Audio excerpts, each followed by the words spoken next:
All right, mic check, mic check. We're gonna try to get started. So yeah, I appreciate everybody for showing up. This is a collaboration between Empowerment Avenue, YBCA, and MoAD. And what we wanted to do is bring in poets, particularly women, and we were able to get Chantell and Tomiekia, who are the co-curators of the space that you're in right now.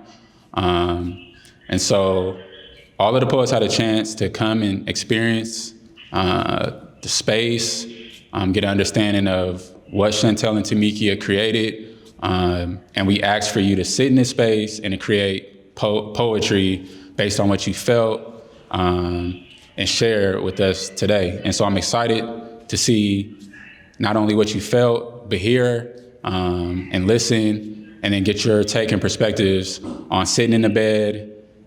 And also, this is about connecting with Chantell and Tomiekia. For me, I thought about how do we stand in solidarity? And so that's what this is about. When you hear in solidarity, our words scale walls. This is a conversation between you, the women that came into this space and created poetry, and Chantell and Tomiekia sharing their words and their experiences with you and having a conversation, and we're just privileged to be a part of that. So I'm thankful that y'all collabed with us, and I'm excited to just hear what we have today. So before we bring Lady Rev up, I would like to bring Elizabeth up from MoAD to talk about the partnership and a little bit about why we're all here. Hi, everyone. My name is Elizabeth, and I'm the Director of Public Programs at Museum of the African Diaspora, which is just down the block. And we have partnered with Empowerment Avenue on a couple different digital exhibitions of incarcerated artists. And this exhibition was the second one, not this exact iteration, but it started as a digital exhibition at MoAD. So I'm super excited to see it in person here at YBCA. It's an incredible installation. And so I want to thank YBCA and thank Empowerment Avenue for making this happen and for continuing on with the partnership that we started. I also just want to say that MoAD is closed right now. We're doing some facility upgrades. We're going to be closed until October, but we're doing programming all around the Bay. And so you should check out our website, moadsf.org, to see what we're doing and come join us for other programming throughout the Bay Area for the next 5 or 6 months. And I'm just really excited to be in this space and connect with the art and the poets who are here in person, and Tomiekia and Chantell, who are going to provide their versions of their responses to the poetry, to the artwork through poetry as well. So thank you all, and I have to just give a quick plug to Kaiser Permanente for supporting today and making this all possible. So thank you. Okay, so first we're gonna have Lady Rev come up. A little breakdown on how this is. Each poet has about 10 minutes, and it might go over or it might be less. But if you did do something that's a little bit more than 10 minutes, we asked you to come here and create, and so we wanna hear what you create. So don't let the 10 minutes be a barrier to express it, to your form of expression today. So Lady Rev, if we can give a round of snaps for Lady Rev. Cool. What's good, everybody? My name is Lady Rev. I am from Double Rock here in San Francisco, which is formerly known as Alex Griffith in Bayview Hunters Point. It is my privilege to be included in this exhibit and be able to write poetry based off the beautiful art that is here, representing the voices of the oppressed. I wrote some poems, and honestly, all I was feeling while I was sitting here is just like, damn, when are we gonna let people be free? Like, in their whole selves, we have to find another form of rehabilitation, because prison damn sure ain't it.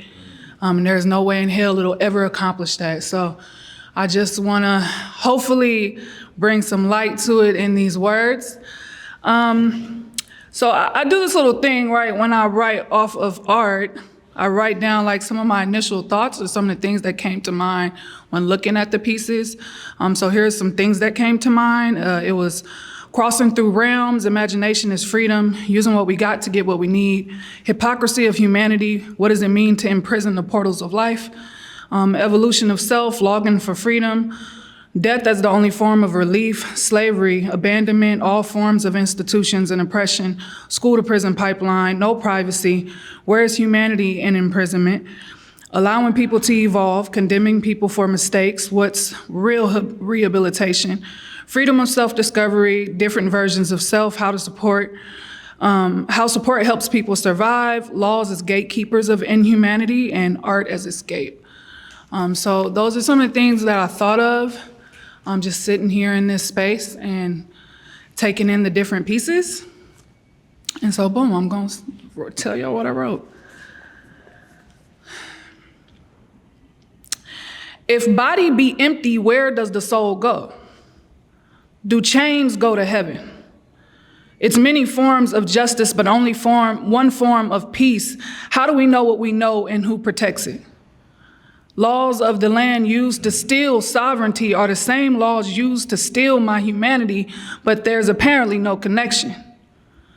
How many pieces of a heart do we need to be free? The Constitution was written hella long ago, and yet I'm still waiting for liberation. I can't figure out why it continues to pass me. How many cemeteries will we stack before we realize we're going the wrong way? How many families must be broken before we hold accountable the impacts of racism, sexism, capitalism, and everything held dear to a country built off death? How do we continue to justify slavery after we've seen the impact it's had on humanism? Must we continue to be led by animals who don't see themselves? Must we continue to be judged by reflections? How many broken hearts justify capitalism? How many bones before we realize that genocide isn't the way? How many genocides before we all perish? The US leads the world for incarcerating women. What are children to become without their lungs and hearts and minds? What does it mean to imprison the portals that life comes through? Blind lead to blind, so where are our eyes? Will we ever see the hypocrisy of humanity? If light shines in darkness, when will we see what it takes to be human?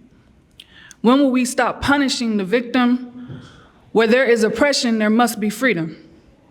How many walls must we break through? How many realms must we cross through? How many versions of the same thing must we argue to be true, and where is God? What happens when people are no longer allowed to evolve? Savages beget savagery, so what's really the cause? When do we realize that nothing happens just because, and institutions will never do more heal than harm? It takes godliness to understand pain. We use what we got. It takes substance to understand change, and if we let the same soulless motherfuckers tell us when to move forward, we'll always be behind. I think about what cages do. I think about how in the wild, compassion is felt between strangers, and I think about the point.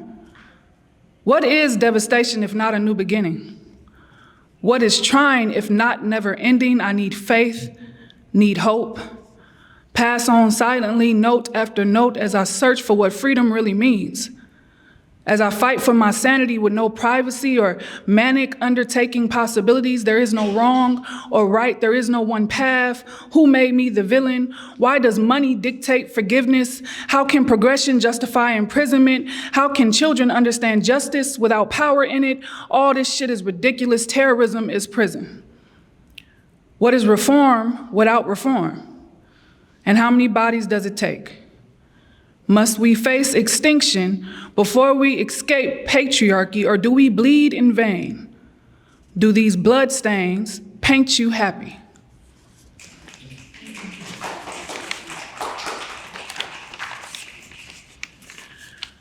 I read through the narratives that were here in this pamphlet right here, and so I tried to write a piece using just those words.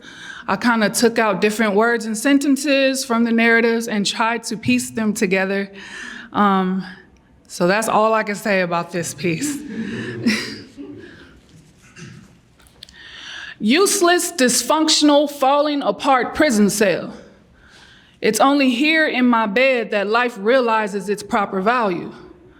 Even as my mortality wanes, this canvas represents my hope. Arrested in 1995, not just from the sky, many people become someone they don't realize, someone they don't recognize. Persecution and injustice, isolation, separation, perception, passage of time, love, and the political climate in prison are all part of this reality. Prison life is not light and love. Transported away, the serpent woman broke the mirror. She can't stand to see who or what she has become. The border symbolizes the political climate within prison, home, and the beliefs, culture, and life, institutions in the hood, made by prisoners for prisoners. Cracks in the wall are an indication that the prison system is flawed. Bursting through cement, I pass into the next existence. Sound of the waves grasp my focus as they soothe my spirit. Deep reflections, heartaches, floods of memories, dysfunctional society, systemically corrupt, a hostile environment, juxtaposition of the monster society, the prison falling apart because the system is unsustainable. This place can destroy us.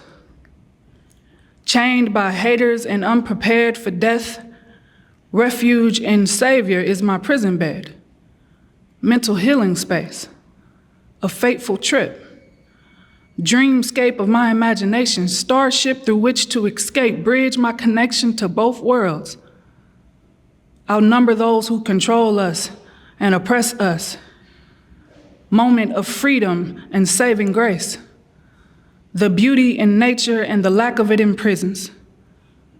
Beauty's earrings is my resilience. There are times that I can honestly say I hate my bed, tossing and turning as I struggle to find rest where I can remember what it means to be human, elevate through dreams, stuck in our past mistakes, secrets we hope no one learns. I am all about balance. I know I'm going to perish in prison. Struggle to hold on to my humanity beyond the restrictions of concrete block walls. Purpose and good intentions.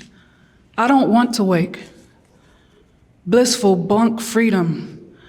Changing, shedding her old self, granted a second chance. Even this last chance was a chance. This night's nightmare is finally over. Shuddering free from our confines, both mentally and physically, is the path to achieve freedom. Music and art to stay human. No matter how bright or dark things are in life, I can always look within to find my own light.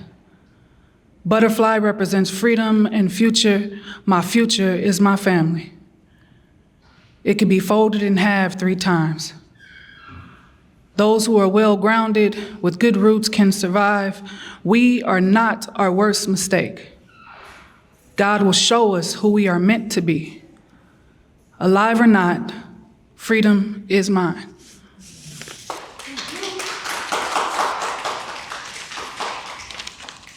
And this is my last piece that I'll be sharing. Thank you guys for going on the journey with me.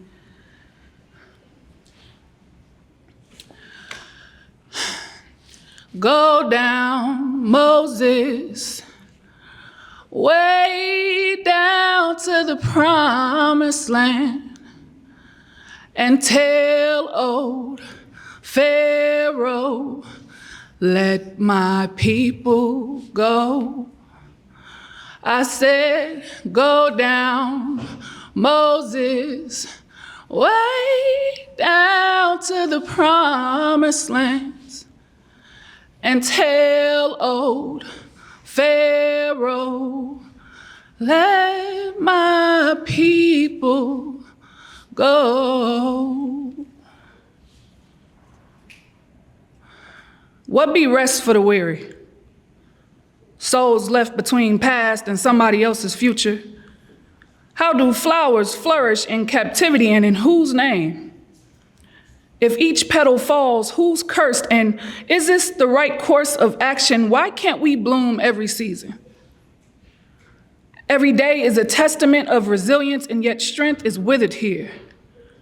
Sometimes I wonder if every version of ourselves collaborate in this experience, and then I remember that I'm not what I used to be.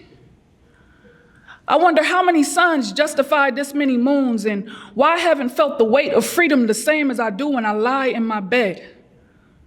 Or how my mind can't keep track of which reality I'm dealt. If no one is around to see the cry, is it ever heard?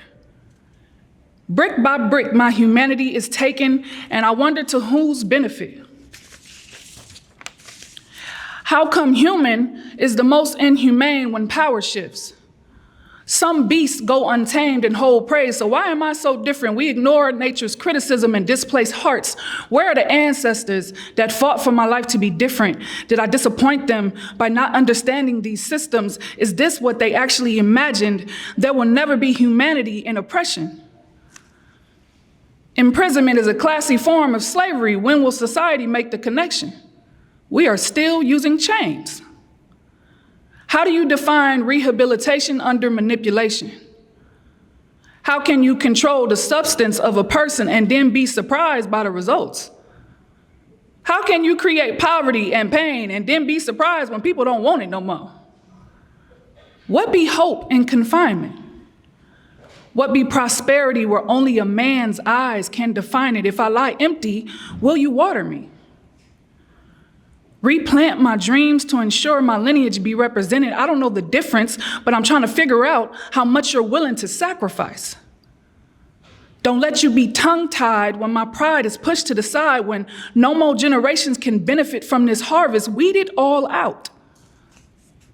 Let towels work like towels and clean up your hypocrisy. I wonder how many men it takes to destroy humanity.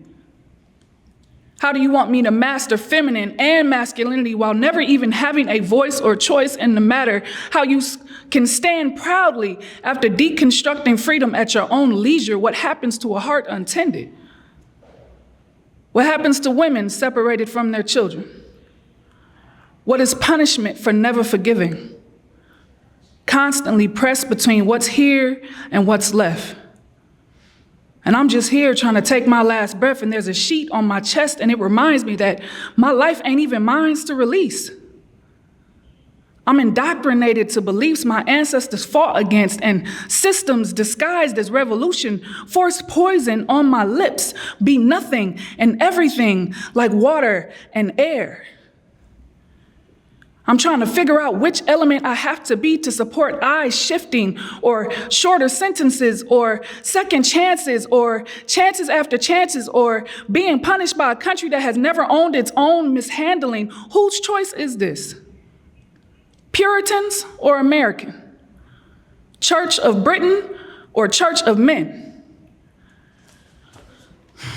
I don't know the difference. Thank you.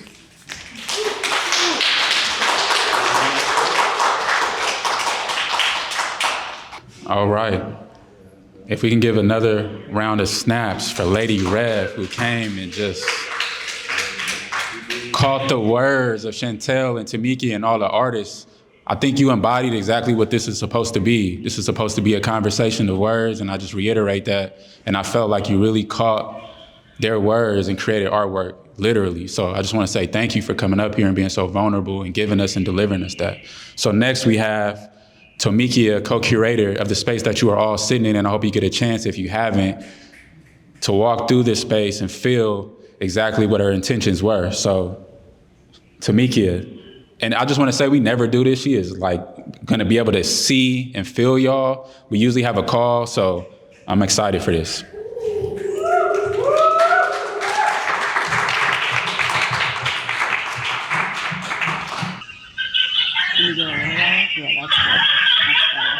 All right. Okay. Can you see Tomiekia? Yes. Okay. Can you guys hear? Yeah. All right. The first poem is called I Sit. I sit in my group with more knowledge than my facilitator. I sit in my group with more experience than my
second, Tomiekia. We're gonna try to do a little, thank you.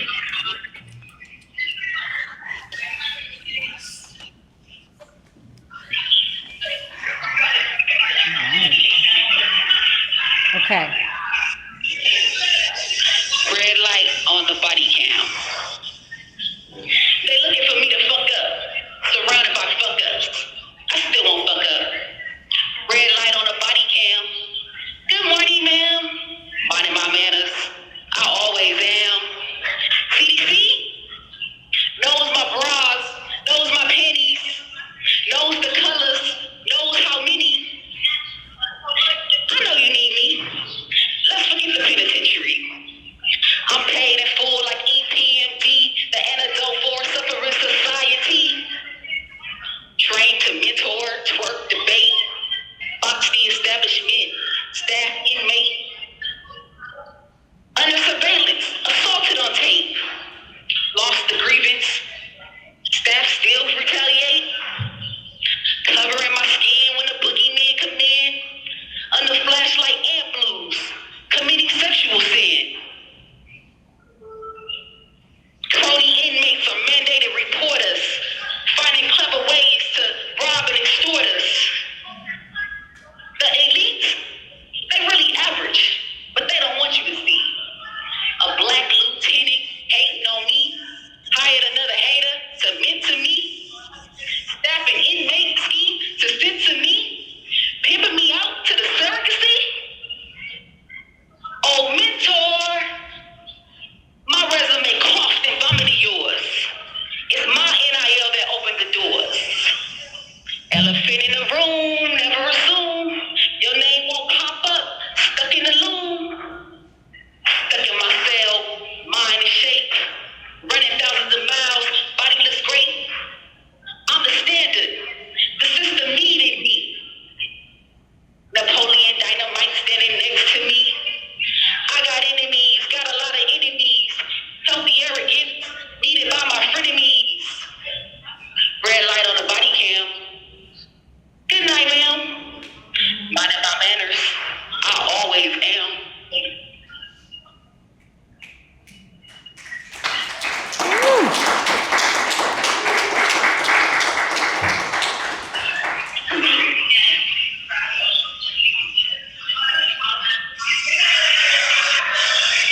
Fucking Mona Lisa.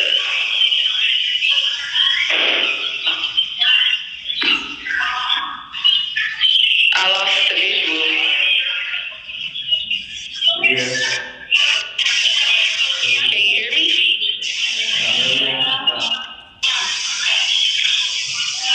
Can you hear me? Yeah.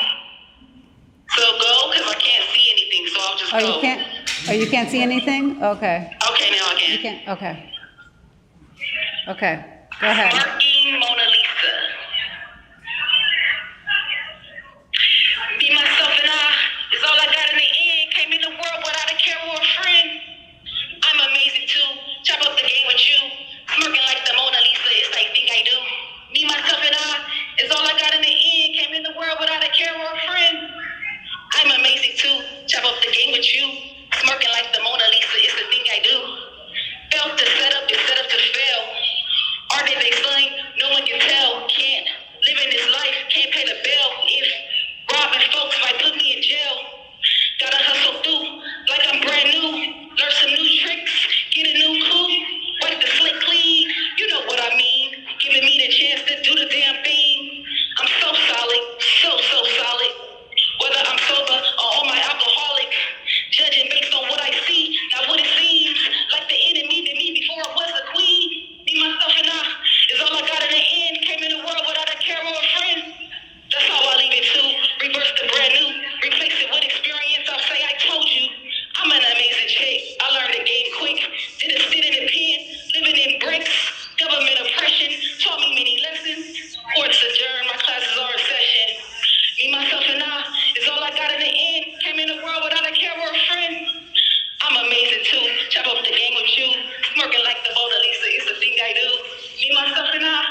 is all I got in the end. Came in the world without a camera or a friend. I'm amazing too. Chop up the game with you. Smirking like the Mona Lisa is the thing I do. Me, myself, and I is all I got in the end. Came in the world without a camera or a friend. I'm amazing too. Chop up the game with you. Smirking like the Mona Lisa is the thing I do.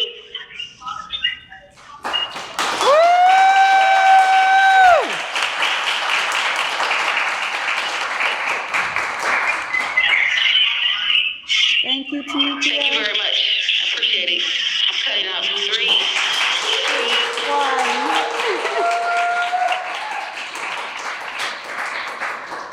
1. Amazing timing. So I just wanted to give a little context. Tomiekia, when she was performing, was talking about groups. Group, group, group. And the reason why she kept chanting that is because that is in relation to freedom. How many groups can you take? Meaning, how much work have you done on yourself? Meaning, are you rehabilitated for CDCR? Are you ready to be released? Those are the things she's referencing when she continues to say group, group, group. And so in the back, there's a circle table in the back with chairs. And that is where she's referencing the work is done, where CDCR requires you to be better, do better, learn how to be better, learn how to be a reformed, returning citizen. And so I just wanted to give you context to what Tomiekia was talking about. And I want to say thank you, Tomiekia, for sharing that and being here. So next, we have Angelique.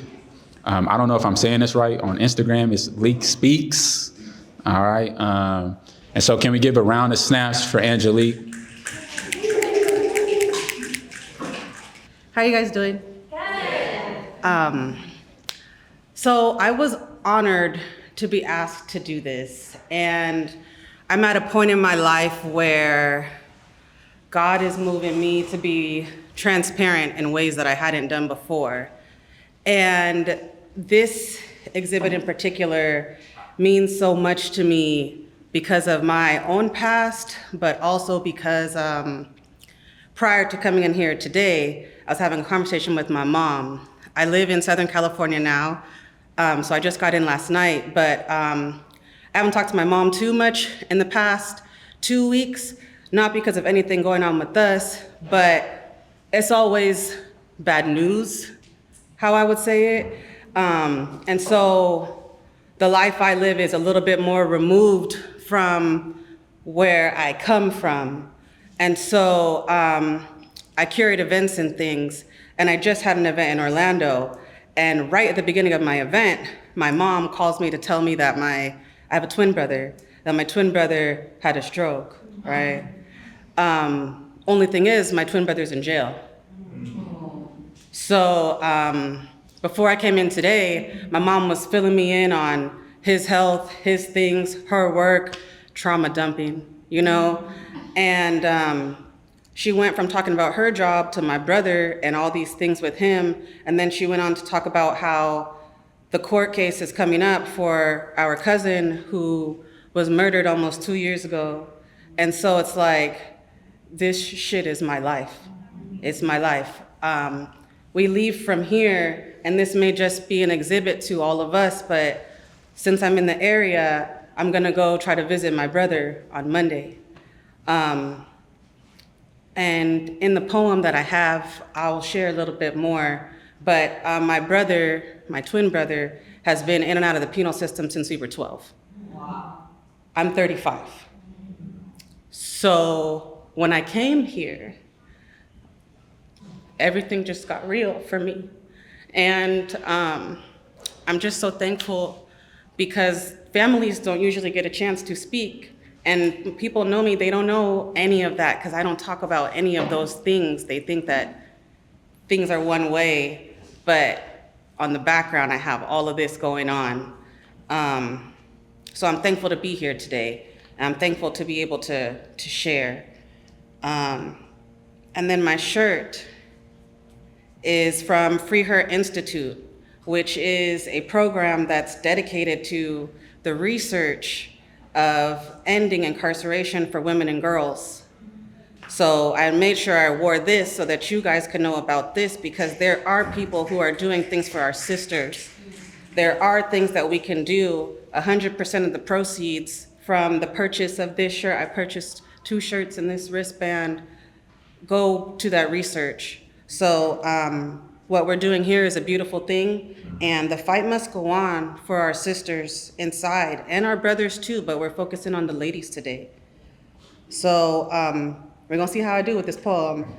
I was trying to write different ones and it just wasn't like clicking, and then I wrote this literally on the freeway. So I'm safe, but that shit's dangerous, you know? So here we go. I had the highest hopes for how my day should have started. I opened my eyes to the sound of birds outside. Shortly thereafter, reality set in. 2 hours of triggering conversations about all the things I have managed to distance myself from. No news means bad news and leaves me susceptible to trauma dumping. My other half's incarcerated, the one with whom I've shared a womb. For over half of my life, my family has had a personal relationship with the California Department of Corrections. Most of the men in my family have spent the majority of their lives in prison, so over the years, my twins had family reunions behind walls, carrying out our family's tradition. We are no different from anyone else impacted by the system. I've spent more time than I could count in court, character reference letters, putting money on commissary, co-signing on bail. So for those in attendance, this is an eye-opening exhibit. On Monday, I'm going to the jail. Alone, because for my mom, it's bad for her health. 2 weeks ago, my brother had a stroke and I hear he's not doing so well, so while I'm here, I have to check on him for myself. I tell him what I'm doing. He claims I need to give him more help. I've spent more money in this system than I care to admit. My true life is a part of me that I do not share. We can call it shame or we can call it scars. They say the truth shall set you free. That's not the truth if you are behind bars. When you are a victim of a flawed system that sets you up from failure from the start, if it weren't for second chances, I would not have made it this far. And every day I pray to stay on this side of the walls. I was 18 when I caught a charge. In the state of Florida, County Seminole, restitution in exchange for my freedom, enrolled in a program that I could only be in until I was 24. First offense, more so like the first time I had ever been caught. Before I changed, a life of crime was the path that I was on. Stereotypical upbringing, a legal father, mother left to escape domestic violence. At the age of 2, we were left on my father's doorstep. While my mother moved on with a man who was in Folsom Prison. Some of my earliest memories were of visitation in light blue jumpsuits with black lettering. I am no different than these women. I am constantly reminded that 15 seconds can change everything. I pray for them and myself to not be amongst them and continue to live my purpose. I am well on the way and have had many accomplishments. Sadly reminded, my twin is also an entrepreneur, but to the court of law, his record defines him.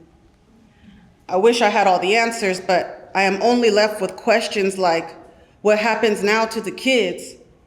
My sister-in-law is a drug addict and my nephew is being approached by local gangs. He's only 12. I'm sorry.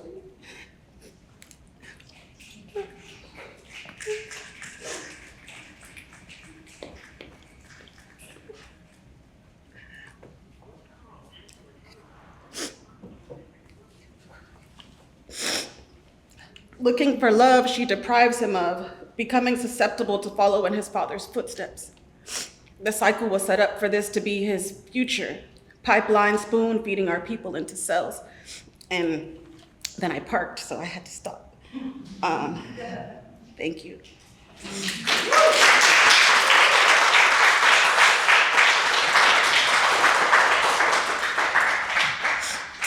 So I always say, we never know what other people are fighting. And so to handle people with grace. And so poetry saved my life so many times. And I tried to change so many times. And after I caught my charge, I was able to come back to California so I could pay restitution. And I tell my twin brother, like, okay, well, I'm here. The next day, he drops 20 dime bags on my lap and tells me this is what I could do, you know? Some people, the institutions, they rob us of our family members. And when they return to us, we don't know what they've been through. And so because of that, all of us are damaged. And in that, there's so many things that people can do that they can pay their way out of. But for those of us that can't afford that, what do? I know my mom spent $500,000. And I co-signed on my brother's bail only for him to get arrested 5 more times. And that was only in the span of a year. It's a lot, y'all. It's a lot. So these efforts mean everything because we can go home. We can be in spaces like this. Some people won't ever get to do that again. And when we look at exhibits like this, you put yourself in their shoes, but do we really know what that is? No. Someone to tell you what you can and can't do. You can't be with your friends. You can't be amongst the fresh air again in the way that you're accustomed to it. Wearing underwear that's been worn by hundreds of people before you. Being susceptible to rape. All of these things. It's real. It's real. And this exhibit is as real as it can get for most of us.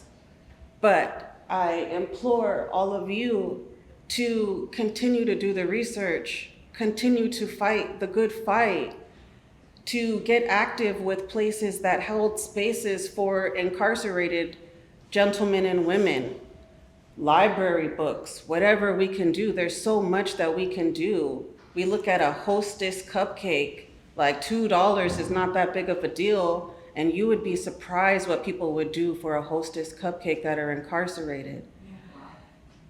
A lot. Ramen packets. People literally will prostitute themselves for stamps. Stamps are less than $1. And of course this is heavy, so where else would I talk about this, you know? But even in having the ability to write this piece, I feel a little bit more free, but then they don't. So it's just a cycle that perpetuates itself. And so this evening, I will be attending an event in Oakland with one of my business partners, Sheree. The event is gonna have a male roster, but we're gonna be dedicating the event to the cause. We're gonna be wearing these shirts, we're gonna be having information, and hopefully we're gonna be able to get some information so that we can start contributing to this cause and writing to our sisters, just trying to bridge the gap. That is in Oakland tonight, at a coma, and we actually do an event every single month. I come up from SoCal every single month for an event that we've been doing since February, where we're just trying to bridge the gap with the community and try to heal the things that the system has taken from us. So if you guys do follow me, I post these events, and my Instagram is Leak E Speaks. So that's LIQUE Speaks. I could say so much more, but I'll probably go cry in a corner somewhere. So I thank you for having me. I told Dejan, like, oh, this one hits close, but I didn't tell him how close, because I don't talk about it. But I thank you. I thank everybody here. Just keep on fighting the good fight, y'all. I don't really have anything else to say but that, and have grace, because we don't know what battles other people are fighting, and it literally only takes 15 seconds for your life to completely change. It could end up in an argument, and you could end up in jail for murder from an accident. So have grace with yourselves, have grace with others, and if you guys would like any more information about any of the things that I mentioned, please let me know. Thank you so much. Thank you. I just want to say, before we bring on Chantell, this shit is very complicated, and it's cool to sit in the messiness of it. Sometimes you gotta embrace that gray space, and you don't have to have answers for shit. So I appreciate you, like, just bringing yourself and where you at, and it's complicated, and you don't have all the words, maybe you have too many words, not the right words, and it's kind of ironic that poetry is all about words, right? So next we're gonna bring on Chantell, also a co-curator of this space. I've seen a lot of y'all walking through here, getting acclimated to the space. Chantell is the reason why this is up. This is just a quick fact. She went and got a measuring tape and measured all the dimensions of the space, got on her hands and knees, stood on top of bunks, did all of the work so that we could experience what do we have here today. So I just want to say thank you for that, Chantell, and I'm excited to hear what you got to say. And let's do it. The call disconnecting. An incarcerated individual at a Central California Women's Facility, Chowchilla, California. This call and your telephone number will be monitored and recorded. You have a prepaid call. You will not be charged for this call. To accept this call, say or thank you for using Global Tel Link. Chantell, you're late. Everybody's waiting for you. No, it went blink on me. I had to hang up and restart it and redial. Okay, well they hit. PCR, best technology in life. Oh, by the way, you're on speakerphone and they all can hear you. Oh, hi everyone. Not on speakerphone, she's on microphone. Something. Are you ready? Yeah. Hi everyone. I'm Chantell-Jeannette, calling from CCWS, co-curator and poet and artist of the exhibit. So being the one that I co-curated this, I wanted to do a poem that was dedicated to this exhibit, and it is intermixed with the unique experiences along with the common experience of your ride through prison. So I'm going to start with that one. It is called The Only Door I Can Open, written in 2025. Sometimes I look to the sky, wondering if we're both looking up high. Do we see the same stars, same cloud, same time? Oh, I hang my sheet on the line, bow my head and hide. Wish I may, I wish I might turn back the clock of time so I can see the star twinkle in your eye and apologize for being broken inside. See, as a child, I was never encouraged to stand up for me, myself, and I. Confusing intimacy with love, serving others before us, sought approval in all the wrong spaces. I'm broken inside. Impulsive, thrill-seeking, cutting, drinking, dancing, smoking, jealousy, envy, controlling, obsessed, abuseful, lesson, dissociated. I lament on my knees, rage running through my veins, tears filling my eyes. I'm trapped inside as this anger and pain collide, sorrow and fear combine, a kaleidoscope distorting everything I see, confusing me. Don't trust my perception, distorted reality. I need your beacon of light, shine bright. Pictures, letters, calls, keeping me grounded through it all. A lighthouse guiding me right all through the night, revealing the only door I can open for is deep inside. We're all here for a reason. We have bell, meditation. Time to open the curtain. Take advantage of this place. It's time to rehabilitate AA and NA, CDI and HCA. Bow my head and pray. I'm powerless today. Lord, lead me the way so I can take back my life. Lead me the way so I can apologize. Lead me the way so this is all for naught. Lead me the way to the only door I can open. Oh Lord, lead me the way.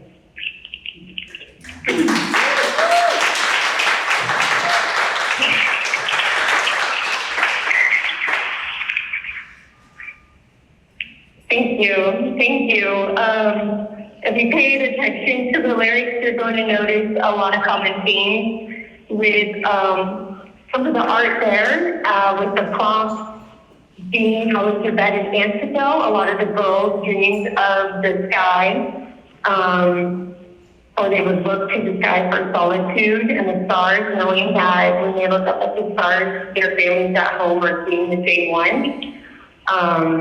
I know that Sarah Toya always has a moon and stars in her pictures, in the eyes of the pictures that she draws.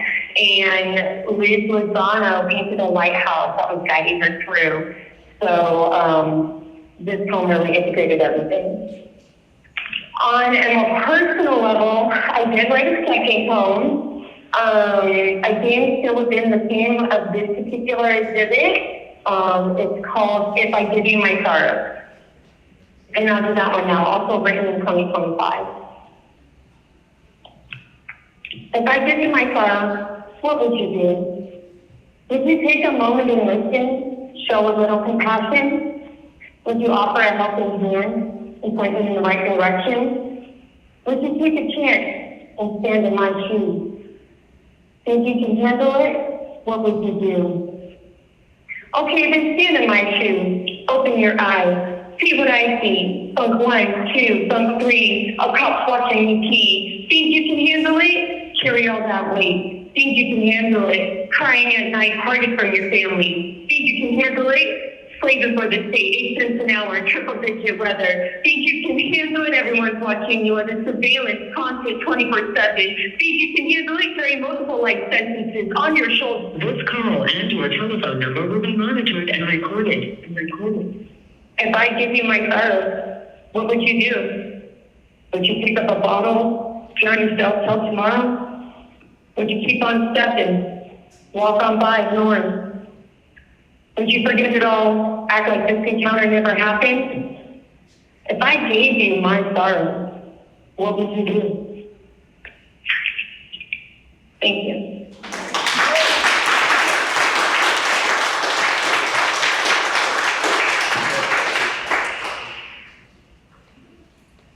Chantell, was that your two Thank poems? you, everyone. Yep, that's my two poems. All right, thank you. Dejan's take the stage again. So I appreciate everybody. We have one more poet, Briana. Also had the chance to come and experience the exhibit beforehand. So Briana, let's give a round of snaps.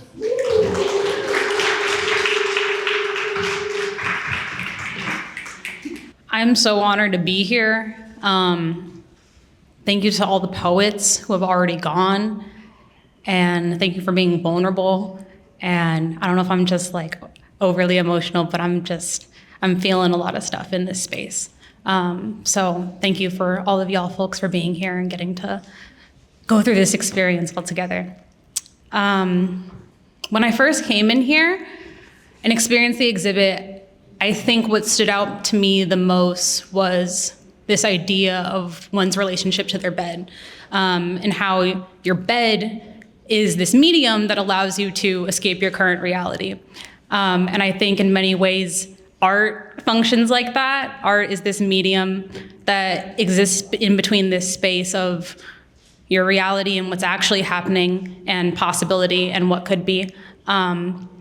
So I think what I tried to capture in my poems was, what does it mean to dream in the face of hardship? And how do you try to imagine possibilities beyond your current reality? Okay, so my first poem, this is inspired by Nodazaki Shange's I Used to Live in the World. And this is a call and response poem. So when I say, you know, your line is to say, I used to dream in the world. Okay, we're gonna do some practice.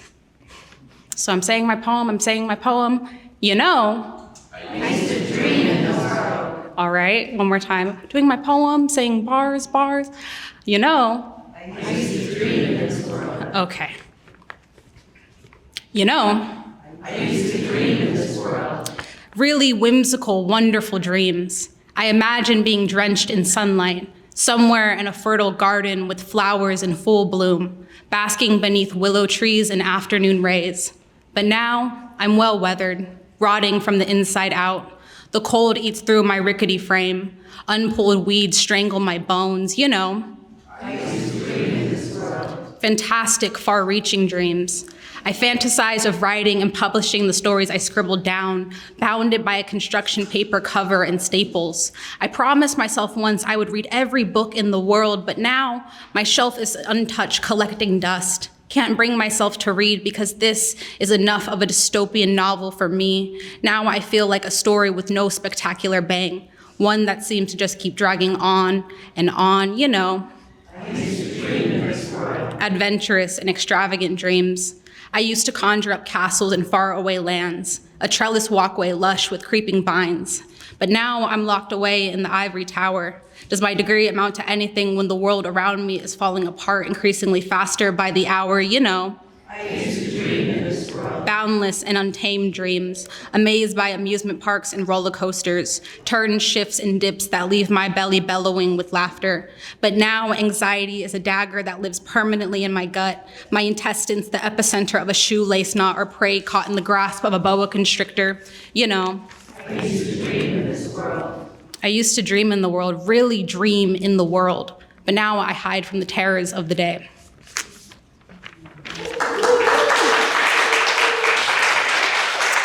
Thank you. I feel like this first poem captured how hard it can be to dream, try to be hopeful, and the second one is about daring to dream.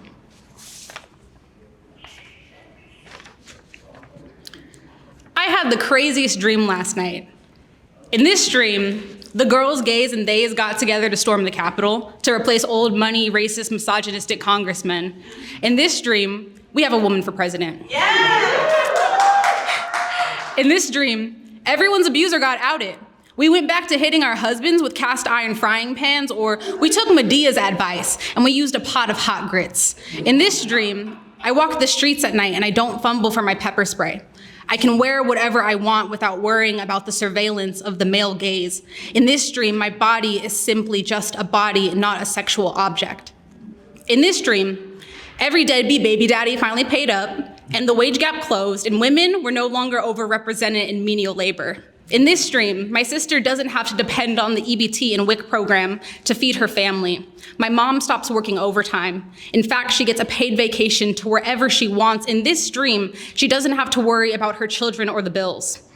In this dream, we took down the statue of James Marion Sims in front of the Alabama State Capitol, the so-called father of gynecology, and replaced it with a memorial of the enslaved women he experimented on. In this dream, the sacrifices and contributions of women stopped being overshadowed by men. In this dream, tampons, pads, and Diva cups are free, and this time, they're not contaminated with toxic metals. In this dream, women were not excluded from pharmaceutical trials. In this dream, abortion is legal. Nobody has to cross state lines. Nobody dies of complications. Nobody has to give birth against their will. The government does not try to control human bodies. In this dream, I have bodily autonomy.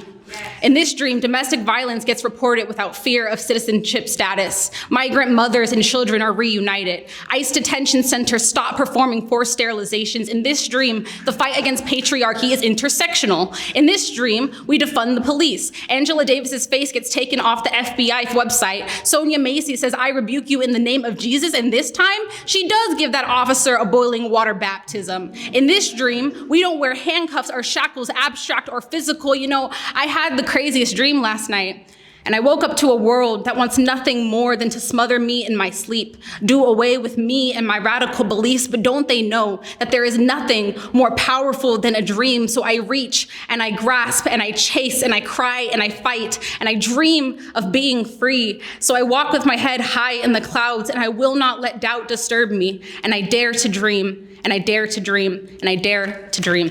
Thank you. That's how you close, huh?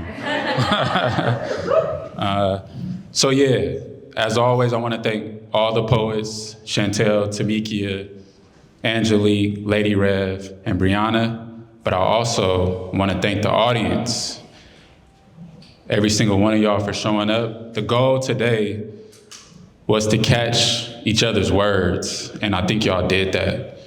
So it's been incredible to watch and experience. I brought tissues because one of the poets asked, but I almost used it myself. So yeah, thank you to everybody that came.